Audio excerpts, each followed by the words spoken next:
When you do not use the printer for an extended period, you can use a moisturizing device to protect the printhead. Remove the original ink cartridges from the machine and seal it in a plastic bag to prevent ink leakage. Pour the moisturizing fluid into a bottle. Place one end of the moisturizing device into the bottle. Use a syringe to draw the moisturizing fluid into the new ink cartridges.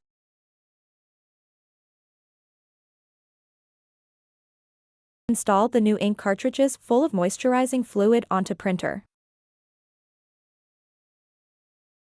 Power on and start the printer. Then draw ink from the waste ink tube. Make sure you draw out 10 milliliters of moisturizing liquid so that it can fill the entire ink path to protect the printhead.